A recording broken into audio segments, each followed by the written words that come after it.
Good morning student. আজকে আমরা class 1-এর Bangla নিয়ে আলোচনা করব।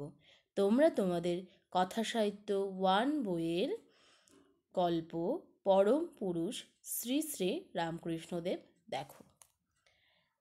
শ্রী শ্রী রামকৃষ্ণদেব এই গল্পে রামকৃষ্ণদেবের বাল্যকাল, তার জন্ম পরিচয় এবং তিনি কি করেছিলেন তাই আমরা এখানে দেখতে পেয়েছি।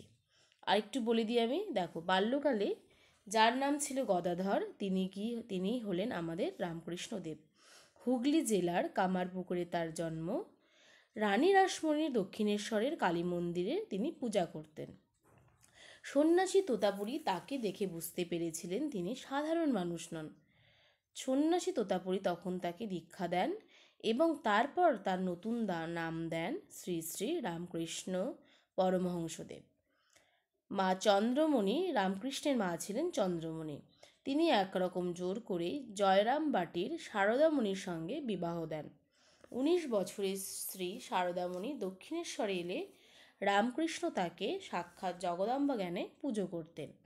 রামকৃষ্ণের সর্বধর্মের প্রতি গভীর শ্রদ্ধা ছিল। তিনি বলতেন, যত মত তত পথ। স্বামী বিবেকানন্দ ছিলেন রামকৃষ্ণের অন্যতম শ্রেষ্ঠ শিষ্য। 1886 খ্রিস্টাব্দে রামকৃষ্ণের মহাপ্রয়াণ ঘটে। এই গল্পে আমরা রামকৃষ্ণদেবের সম্বন্ধে জানতে পারলাম। এবার দেখো, আমি এখানে কতগুলি প্রশ্ন উত্তর করে দিয়েছি, এগুলো তোমরা লার্ন করবে। ক নাম্বার, রামকৃষ্ণের বাল্য নাম কি ছিল? উত্তর, রামকৃষ্ণের বাল্য নাম গদাধর ছিল। উত্তর, রামকৃষ্ণের বাল্য নাম গদাধর ছিল। খ, রামকৃষ্ণকে কে দীক্ষা দেন?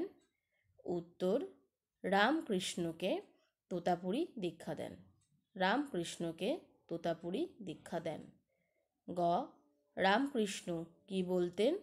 উত্তর, রামকৃষ্ণ বলতেন, যত মত তত পথ। উত্তর, রামকৃষ্ণ বলতেন, যত মত তত পথ। এই প্রশ্ন উত্তরগুলো তোমরা লার্ন করবে। আজকের আলোচনা এখানেই শেষ। Thank you.